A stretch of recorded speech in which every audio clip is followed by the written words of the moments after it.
Okay. Mike, Cole Conrad sounds like he's kind of in the mix as a sub at least. What a different position. What's he done to kind of impress you and work his way? Well, I think Cole has just through the long period of time has really kind of proved his work ethic, his knowledge of what we're doing. He's a very diligent person, hard worker, good athlete, and very versatile. He right now he could play tackle, guard, or center for us, and probably is the first backup at each one of those positions right now. And that says a lot about him and his investment in this thing. Are you worried at all about your offensive line right now, Mike, with Foster gone and Farmer banged up, and kind of the steps you've had to make to fill holes? Well, I think that you know it's one of those situations where no, I'm not worried about it. I think these guys will do a nice job, and they've practiced a long time. I thought Whitaker stepped in there last week and did a nice job, and we kind of functioned very, very easily with Corey going in the game. Certainly, we won't like to have guys hurt, but at the same time, it's football always comes down to some point in the season somewhere, next guy up. I mean, every team deals with it. So I think these guys are prepared, and I think that you also find out more about some of the other guys. Like, you know, all of a sudden I'm getting questions about Cole Conrad, right? And that's a good thing. He's young, and I think he's going to develop into a real good player for us. Are you ruling out Moore and Farmer as of now? Yes, I think neither Alonzo Moore or Tanner Farmer will play this week. Anyone else ruled out at this point? I don't think so. I can't think of anybody else.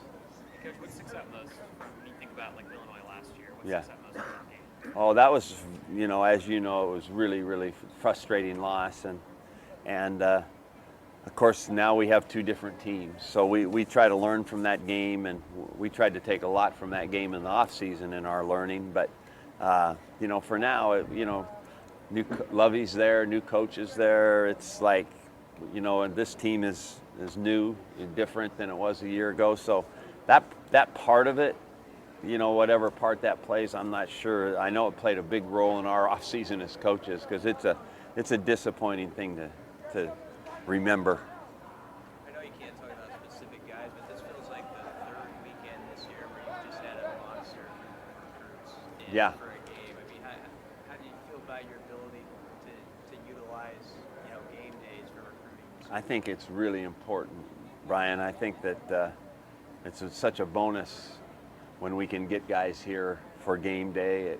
It's a unique setting, greatest fans in America.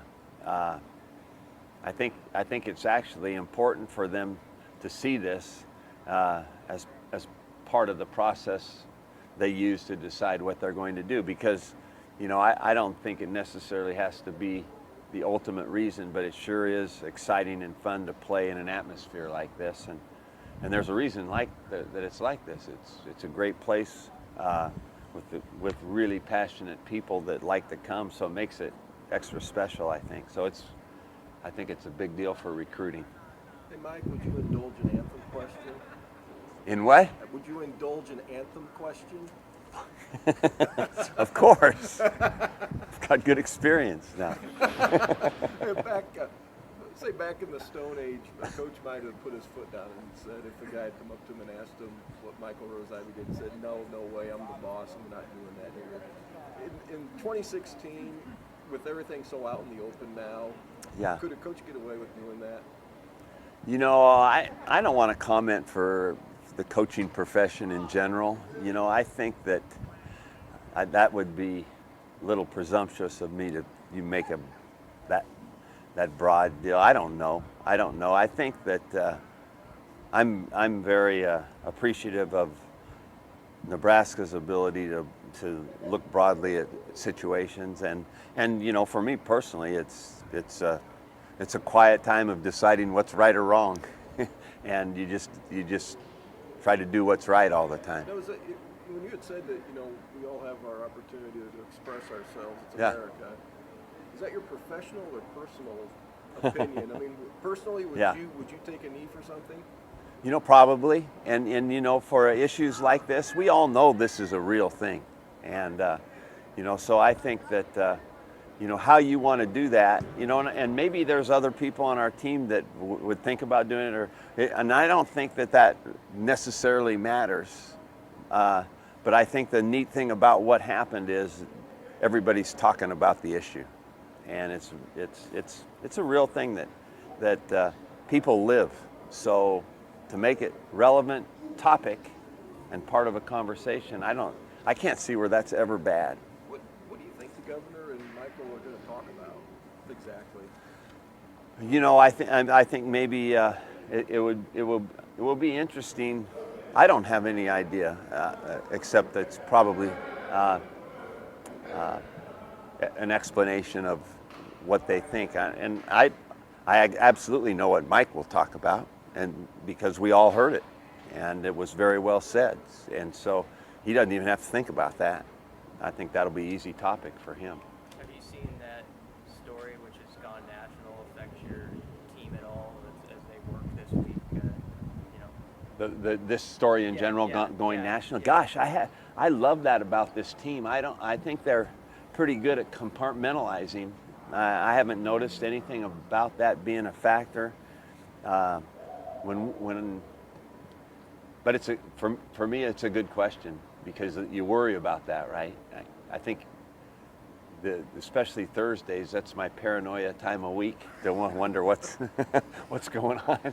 But I have not. I'd have to make it up if I said I thought I saw something that was different. This team likes to play football. They like each other. This team has been through a lot together. It's a unbelievable story, I think, from quite a while ago. And so I've been proud of them that way, actually.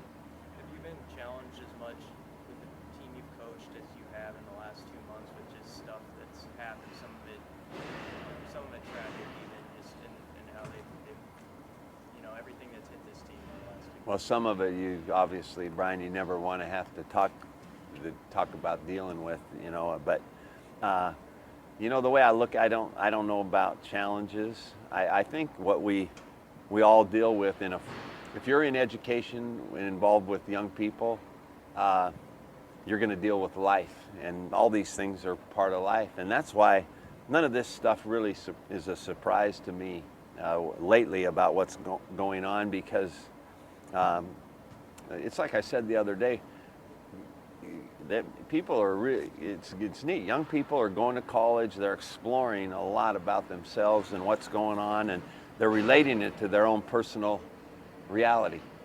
And nobody can tell other people what their personal reality is.